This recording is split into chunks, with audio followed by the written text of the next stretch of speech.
Buenas noches, ¿cómo está? Qué gusto estar nuevamente con usted en estos estudios que vamos teniendo de doctrina, pues doctrina cristiana, para ir reforzando nuestros conocimientos, nuestras bases, para estar claros de qué es lo que creemos, en quién creemos y qué es lo que le creemos, ¿verdad? Vamos a seguir avanzando con nuestras pláticas. Entonces, pero antes quisiera pedirle que nos pongamos en sintonía, ¿verdad? Siempre vamos a estar viendo el libro de Génesis como principio. Le quisiera que nos pusiéramos en sintonía por medio de la oración. Así que si usted puede acompañarme, cerremos nuestros ojos, hablemos con Dios. Amado Padre, bendito Señor, te damos gracias de todo corazón por esa misericordia que disfrutamos cada mañana. Gracias, Padre, por la oportunidad que tú nos das de meditar en tu santa palabra. Te suplicamos, tú nos hables en esta ocasión también, que tú nos muestres y que nuestra mente esté clara para entender y así poder recibir lo que tú tienes para cada uno de nosotros. En el nombre santo y bendito de tu Hijo amado, nuestro Señor Jesucristo, te lo rogamos. Amén y amén. Bien, si usted se recordará, en la plática anterior hablamos de Dios. ¿Quién es Dios? ¿Verdad? Y llegamos a entender que Dios, en el que nosotros creemos, quien es el único Dios, es el creador de todo lo visible y lo invisible. Creemos lo que dice la Biblia, que la creación, todo lo que usted puede ver, da testimonio de la existencia, del poder, de la divinidad de Dios. Muy bien, entonces eso nos lleva a una conclusión, que negar a Dios es algo, en realidad es absurdo. No podemos negarlo, es imposible negar la existencia de Dios. ¿Por qué? Porque tenemos algo que nos está dando testimonio. Tendría usted que dejar de existir, tendríamos que dejar de ver el universo para negar la existencia de Dios, porque Dios creó todo ese universo. Entonces, no es posible negar a Dios, es absurdo negar a Dios. Bueno, hablamos también de que Dios entonces lo hizo todo, ¿verdad? Dios creó los cielos, la tierra, todo lo que conocemos. Y hablamos de algunas características, de hecho dimos 7 características de Dios. Él es santo, Él es eterno, Él es amor, Él es omnisciente, Él es omnipresente, omnipotente y es inmutable. 7 características de las cuales platicamos. También hablamos entonces de que Dios crea al hombre. Dios creó al hombre y tenía una buena relación con Dios, ¿verdad? Dios al crearlo pues tenía comunicación con él y Dios pues viene y confía en el hombre y le da su creación, la da a que el hombre se la administre.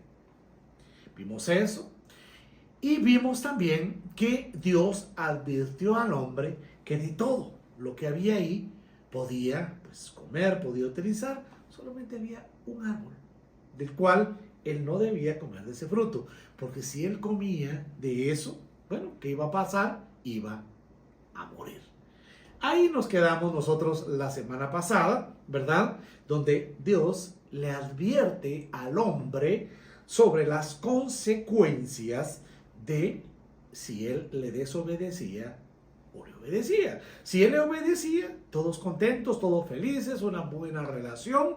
Si él le desobedecía, claramente le dijo que iba a morir. Bueno, ¿qué hizo el hombre? Aquí pues entremos de una vez acá. En el libro de Génesis siempre, en el capítulo 3 y versículos del 1 en adelante, nos relata aquí la palabra que fue lo que hizo el hombre. Génesis capítulo 3, versículos del 1 en adelante. Entonces, por favor, le rogaría que usted me acompañe en la lectura acá de la Biblia. Dice así: la serpiente era más astuta que todos los animales del campo que Jehová Dios había hecho. Estamos con que la serpiente, Dios mismo, Dios la creó, ¿verdad? Y dijo la serpiente a la mujer: ¿con qué Dios os ha dicho, no comáis de ningún árbol del huerto? Ah, mire, cuestiona, le dice, bueno, ¿con qué Dios les dijo esto? Dijo de esto. Y la mujer respondió a la serpiente: sí, Sí, él así nos dijo. Y nos dijo que del fruto de los árboles del huerto podíamos comer. Pero que del fruto del árbol que está en medio del huerto, dijo Dios, no comeréis, ni lo tocaréis. ¿Para qué? Para que no muráis. Estaba consciente la mujer de lo que Dios había advertido. Evidentemente sí estaba consciente. Totalmente. Muy bien. No fue un tema de que, yo no sabía qué iba a pasar, yo no sabía que esa iba a ser la consecuencia. La mujer estaba clara que era lo que iba a suceder. Entonces, dice el versículo 4, la serpiente le dijo a la mujer, no moriréis. Si usted se da cuenta, acá la serpiente está tratando de mentiroso a Dios. Así, la serpiente está diciendo, mira, lo que Dios te dijo es una mentira. Ese es mentiroso. Eso es lo que está diciendo la serpiente. ¿Quién era la serpiente? Bien. La serpiente es el enemigo, que Dios la reprenda. Y de eso vamos a hablar más adelante. ¿Quién es el enemigo? ¿De dónde viene el enemigo? ¿Cómo surge el enemigo? Pero déjeme anticiparle, el enemigo es creación de Dios. Así, es creación de Dios. Y entonces la serpiente, el enemigo, que regrese, el enemigo es enemigo de Dios, un enemigo de Dios. ¿Es contrincante para Dios? Definitivamente no, si es creación de Él. Sin embargo, sirve para los planes de Dios. Así. Ahora, si cuando nosotros los cristianos estamos de parte de Dios, cuando nosotros los cristianos somos hijos de Dios, ¿qué sucede? Pues el enemigo de Dios se convierte ¿en quién? En nuestro enemigo. Fíjese lo que le estoy diciendo. El enemigo de Dios se convierte en nuestro enemigo. Por consiguiente, somos enemigos de Satanás. Estamos ahí. Por ende, tenga bien claro esto. El enemigo va a querer a usted destruirle. Todo aquel que es hijo de Dios, el enemigo odia al ser humano. Y no digamos cuánto odia a los hijos de Dios. Por favor, téngalo siempre presente eso en mente. Entonces, regresemos al versículo 4. Entonces la serpiente dijo a la mujer, no moriréis, pero Dios sabe que el día que comáis de él serán abiertos vuestros ojos y seréis como Dios, conocedores del bien y el mal. Por favor, quisiera que le pusiera mucha atención a este versículo que acabamos de leer. Estos dos versículos, mejor dicho. En el versículo 4 está tratando de mentiroso a Dios. En el versículo 5 está diciendo una verdad. Y es que el enemigo así funciona desde el principio. Y es hora que nosotros lo entendamos. Nunca viene la mentira así abierta. No, la mentira viene disfrazada de verdad. Siempre viene rodeada de verdad la mentira. Así juega. Esa es la estrategia que ha tenido desde el principio. Le vuelvo a repetir y lo podemos ver acá en estos versículos. El versículo 4 donde dice no moriréis es una mentira. A tal grado que está tratando de mentiroso a Dios. Es una mentira. Pero esa mentira la disfraza ¿con qué? Con una verdad. Cuando dice el versículo 5, pero Dios sabe que el día que comáis de él, serán abiertos vuestros ojos y seréis como Dios, conocedores del bien y del mal. Esa es una verdad. Esa es una verdad. Porque en ese momento, Adán y Eva no conocían el bien y el mal. Adán y Eva en ese momento conocían únicamente el bien. Pero en el momento que comieran de ese fruto, iban a ser conocedores del bien y del mal. Continuemos entonces. Versículo 6. Perdón. Al ver la mujer que el árbol era bueno para comer, agradable a los ojos y deseable para alcanzar la sabiduría, tomó de su fruto y comió. Así. Algo que ha venido sucediendo y sigue sucediendo. El enemigo desde el principio, como le estoy mostrando acá, engaña con verdades a medias, engaña con mentira disfrazada de verdad, engaña poniendo en una forma agradable el pecado, poniendo en una forma que llama la atención el pecado. Si el pecado fuera desagradable, ¿quién pecaría? Pero el pecado lo pone agradable, ¿para qué? Para que el hombre caiga en esto. Y eso sigue sucediendo lamentablemente, tristemente, y aquí estamos hablando de doctrina, aquí estamos hablando sin ningún tipo de presión de nada ni nadie. Lamentablemente esto se sigue dando actualmente. Se sigue dando incluso desde el mismo púlpito de muchas iglesias. Mentiras disfrazadas de verdad y poniendo las cosas muy agradables a las personas. La teología de la prosperidad es un claro ejemplo de esto. Van cosas que son verdaderas, ¿sí? Pero en el centro va la mentira. Y lo pone muy agradable a las personas. ¿Qué persona no quiere venir cómoda? ¿Qué persona no quiere ser prosperada económicamente? ¿Qué persona no quiere tener una casa nueva, un carro nuevo, buena ropa, buena comida? Esa es la estrategia del enemigo que está utilizando, lamentablemente, aún dentro de la misma iglesia. Entonces vemos cómo la mujer, en este caso Eva, viene y se tragó esa mentira disfrazada de verdad, la creyó y, es más, viene y se encandila por lo agradable, por lo llamativo que era el venir y desobedecer a Dios. Dice que tomó de su fruto y comió. Y entonces, ¿qué hizo? Dio también a su marido, el cual comió al igual que ella. En el caso del hombre ni siquiera parpadeó, por lo visto, no cuestionó, simple y sencillamente, si su mujer se lo estaba dando, dijo amén. Lamentablemente, entonces, dice el versículo 7, fueron abiertos los ojos de ambos y se dieron cuenta de que estaban desnudos. Cosieron pues hojas de higuera y se hicieron delantales. Vemos acá algo muy interesante. Bien, después de que desobedecen, porque el pecado acá no fue comerse el fruto, sino que es la desobediencia como tal. Después de que le desobedecieron a Dios, después de que traicionan a Dios, porque creyeron enemigo, a la serpiente, que era una creación, creyeron a la serpiente que les dice que Dios estaba mintiendo, que no era cierto lo que Dios había dicho.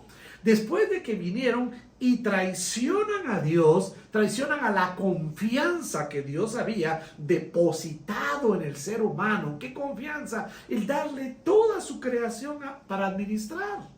Así, toda esa creación, toda esa tierra, esos ríos, esos animales, todo lo que Dios había hecho, lo había puesto en las manos del hombre.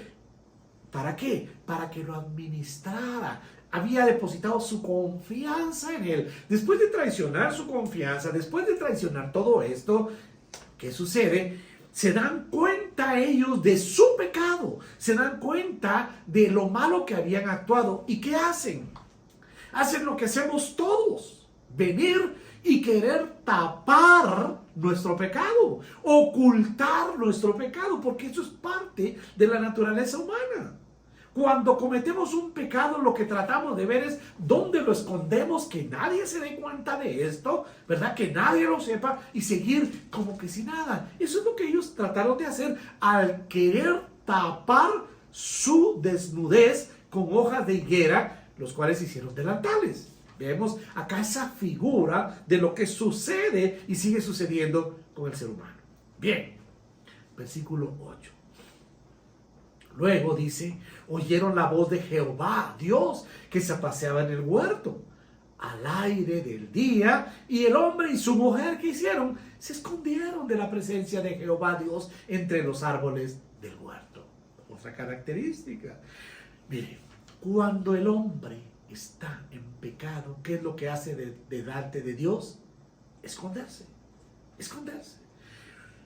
uno como pastor, uno como ministro, se da cuenta cuando alguien empieza a evadir ir a una iglesia, cuando alguien empieza a evadir congregarse, cuando alguien empieza a evadir las reuniones de iglesia, argumentando una serie de cosas. Solo hay una razón, mi amado hermano, y esa razón se llama pecado. Así. Obviamente uno no se va a poner a juzgar uno porque no le corresponde a uno, pero uno ya sabe que tristemente eso es lo que está pasando. Hermano, ¿y qué pasó? Que no está viniendo. Es que hermano, mucho trabajo, es que hermano, esta situación.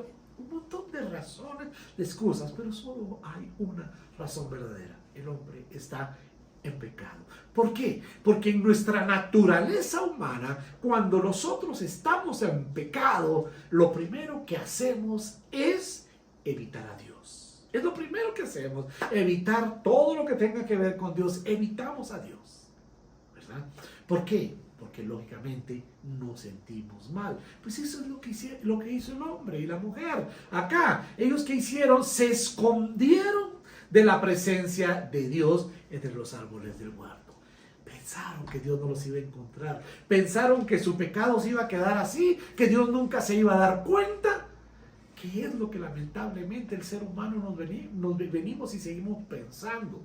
Cuando nosotros no hemos tenido un encuentro con Dios, estamos pensando, bueno, ese pecado ahí se va a quedar. No estamos pensando en lo que va a suceder más adelante. El hombre y la mujer no estaban pensando en eso. Solo estaban pensando en ese momento en que habían pecado y cómo ocultar su pecado, cómo tapar su pecado y cómo esconderse de la presencia de Dios. Esa es nuestra mente limitada, esos son los razonamientos limitados que tenemos y actitudes muy humanas. ¿Han cambiado desde el principio de los tiempos esas actitudes en el ser humano? No, lamentablemente actitudes que usted y yo sabemos que se dan. ¿Y por qué lo sabemos?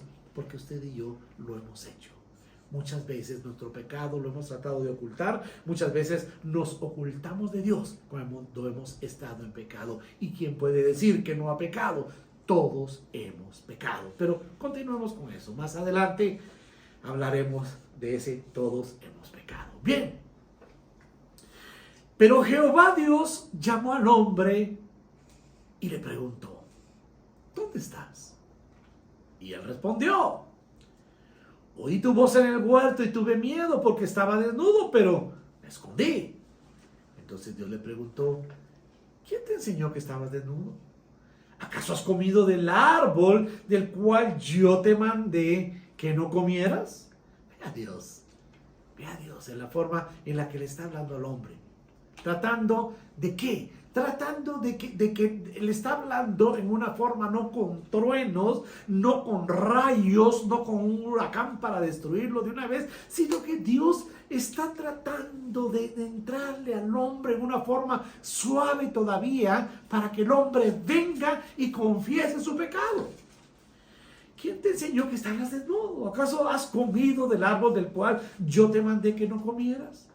El hombre le respondió, la mujer que me diste por compañera me dio del árbol y yo comí.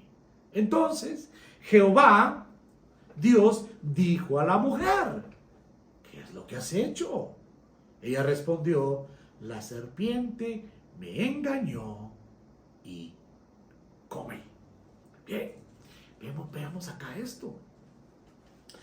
El ser humano siempre va a tratar ¿de qué?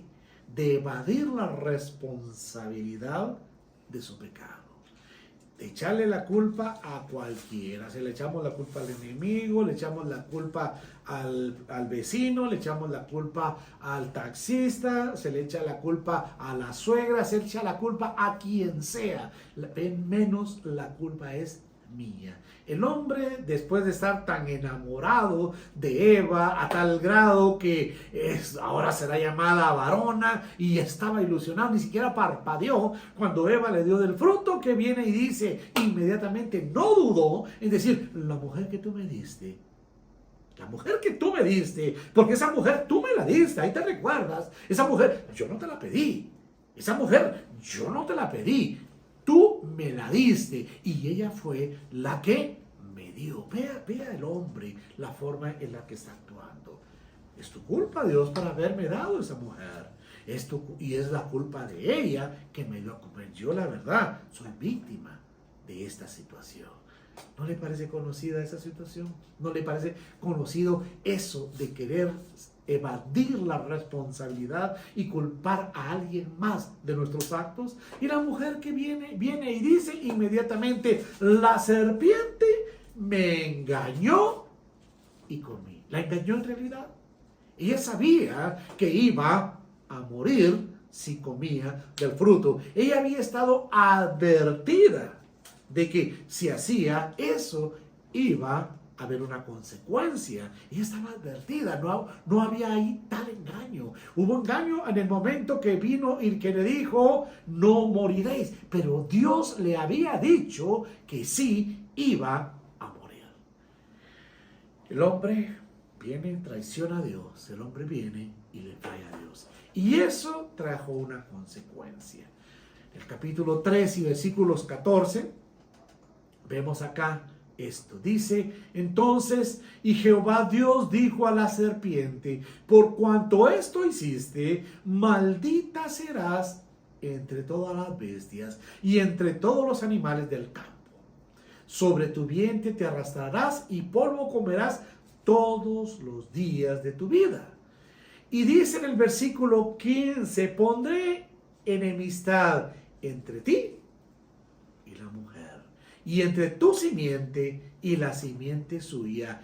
Esta te herirá en la cabeza y tú la herirás en el talón. Vamos a hablar de esto más adelante. A la mujer le dijo: multiplicaré en gran manera los dolores en tus embarazos. Con dolor darás a luz tus hijos. Tu deseo será para tu marido y él se enseñoreará de ti. Vea esa situación.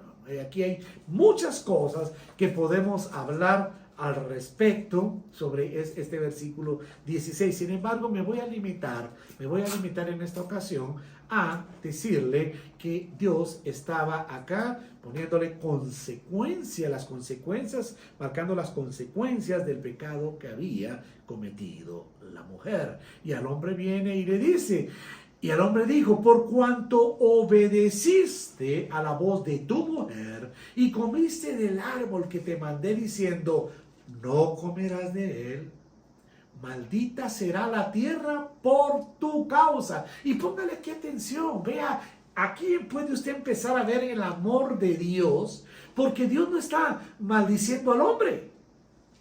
Dios en ningún momento está diciendo: eres un maldito por eso que hiciste. No, de ninguna manera. Dios está maldiciendo a la tierra por causa del hombre. Vea, es eso. Esa maldición va para la tierra, no para el hombre.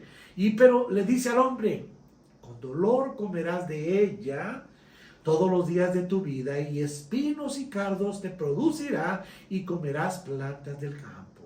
Con el sudor de tu rostro comerás el pan, hasta que vuelvas a la tierra. Y aquí es donde quiero que le ponga mucha atención. Hasta que vuelvas a la tierra, porque de ella fuiste tomado, pues polvo eres, y al polvo volverás. Dios le había advertido que si el hombre venía y comía del árbol, le desobedecía, ¿qué iba a suceder? Iba a morir. Pues aquí se está dando la muerte física que el hombre va a sufrir.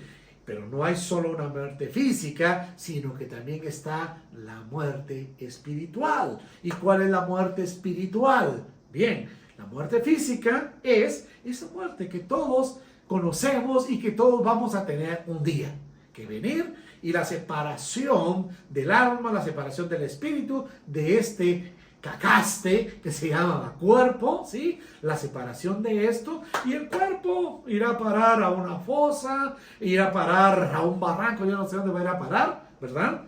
El espíritu, que es el soplo de vida, ¿sí? Esta regresa a Dios, y el alma, que somos nosotros, pues dependiendo de dependiendo si hemos tenido un verdadero encuentro con Cristo, vamos a estar con Dios por la eternidad. Vamos a ir a descansar, por supuesto, y un día estaremos con Dios por la eternidad.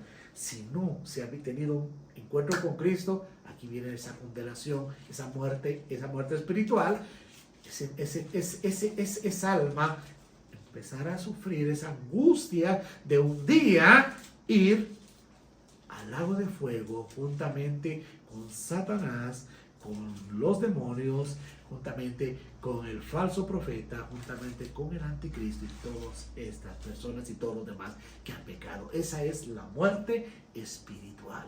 Entonces acá vemos el cumplimiento de lo que Dios le había advertido al hombre. Si comes de esto, de todo puedes comer, todo puedes hacer, pero si comes de esto, si me desobedeces, esto va a suceder.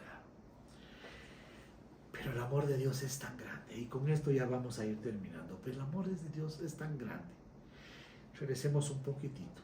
Cuando nos habla en el capítulo 3 y versículo 15, acá, capítulo 3 y versículo 15 dice: pondré enemistad entre ti y la mujer. ¿De quién le está hablando? Le está hablando a la serpiente, al enemigo.